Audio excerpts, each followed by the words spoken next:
20 വർഷങ്ങൾക്ക് ശേഷമാണ് മുഴുവൻ പാനൽ ഞങ്ങൾ മത്സരിക്കുന്നത് കേരള യൂണിവേഴ്സിറ്റിയിൽ. 11 വർഷങ്ങൾക്ക് ശേഷം ഞങ്ങൾ വൈസ് ചെയർപേഴ്സണെ ജയിപ്പിക്കുന്നു. 4 എക്സിക്യൂട്ടീവ് അംഗങ്ങൾ വിജയിക്കുന്നു. അക്കൗണ്ട്സ് കമ്മിറ്റി ഞങ്ങൾ വിജയിക്കുന്നു. 4 സെനറ്റ് അംഗങ്ങൾ ഞങ്ങൾ വിജയിച്ചു കയറാൻ പോകുന്ന സാഹചര്യം. ജനാധിപത്യത്തെ കശാപ്പ് ചെയ്യാനുള്ള SFIയുടെ ഈ ചെയ്തികൾ ഇവിടെ അവസാനിപ്പിക്കണമെന്ന് KSU പറയുകയാണ്. കൊട്ടേഷൻ സംഘങ്ങളെയാണ് നിങ്ങൾ വളർത്തുന്നത്. എക്സിക്യൂട്ടീവ് കമ്മിറ്റി അംഗം വൈസ് ചെയർപേഴ്സണും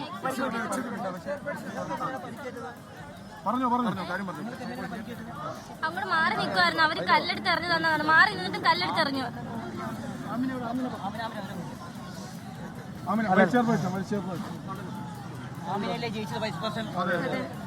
എന്താ സംഭവിച്ചതിന് ശേഷം നമ്മൾ നോമിനേഷൻ കൊടുക്കാൻ വന്ന സമയത്ത് തന്നെ അതിക്രൂരമായാണ് SFIക്കാർ നമ്മളെ മർദ്ദിച്ചിട്ടുള്ളത്.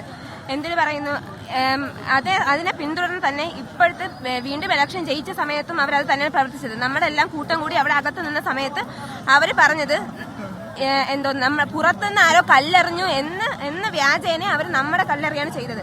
എന്റെ അതേ കോളേജിൽ UUC അൻസിയ, അവൾ കല്ലെറിഞ്ഞ് അവളെ മുഖത്ത് പാട് വന്നിട്ടുണ്ട്. യൂണിവേഴ്സിറ്റിയുടെ അകത്ത് വെച്ച്.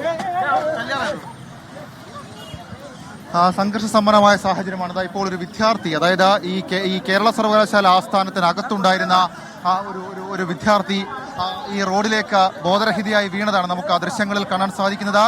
വലിയ കല്ലേറ് അത് അങ്ങോട്ടും ഇങ്ങോട്ടും ഉണ്ടായിരുന്നു. വലിയ സംഘർഷ സമാനമായ സാഹചര്യം കേരള സർവകലാശാല ഈ യൂണിയൻ തെരഞ്ഞെടുപ്പുമായി ബന്ധപ്പെട്ടുണ്ടായിരുന്നു എന്നുള്ളതാണ്. ഇപ്പോൾ ഈ ആസ്ഥാനത്തിന് പുറത്ത്, അതായത് കേരള സർവകലാശാല ആസ്ഥാനത്തിന് പുറത്ത് MLA ഹോസ്റ്റലിന് സമീപമായി KSU പ്രവർത്തകർ, അതായത് KSUവിന്റെ സംസ്ഥാന പ്രസിഡന്റ് അടക്കം ഉൾപ്പെടെ മാധ്യമങ്ങളോട് സംസാരിക്കുന്നതിനിടയിലാണ് അകത്തുണ്ടായിരുന്ന ഈ സംഘർഷത്തിൽ ഈ ചെറിയ രീതിയിൽ പരിക്ക് പറ്റിയ ഒരു കുട്ടി ഇപ്പോൾ ബോധരഹിതയായി വീണത്. ആ കുട്ടിയെ ആശുപത്രിയിലേക്ക് മാറ്റുന്നത് നമുക്ക് ആ ദൃശ്യങ്ങളിൽ കാണാൻ സാധിക്കും. തൊട്ടപ്പുറത്ത് നിന്ന് വൈസ് ചെയർപേഴ്സൺ, അതായത് 10 വർഷത്തിന് ശേഷം വൈസ് ചെയർപേഴ്സൺ സ്ഥാനം ജയിച്ച വർക്കല കോളേജിലെ കുട്ടിയുടെ പ്രതികരണം നമ്മൾ കേട്ടതാണിപ്പോൾ.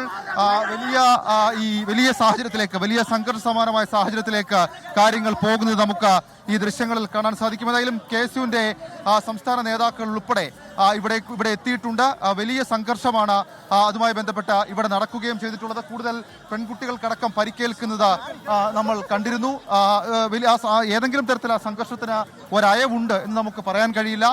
പകരം ഈ സർവകലാശാല തെരഞ്ഞെടുപ്പുമായി ബന്ധപ്പെട്ടുണ്ടായ ഈ SFI KSU സംഘർഷം, അതാണ് ഈ രീതിയിലേക്ക് ഒരു തെരുവിൽ പോരിലേക്ക് കാര്യങ്ങൾ എത്തിയത് എന്നുള്ളതും ഏറ്റവും ശ്രദ്ധേയമായി.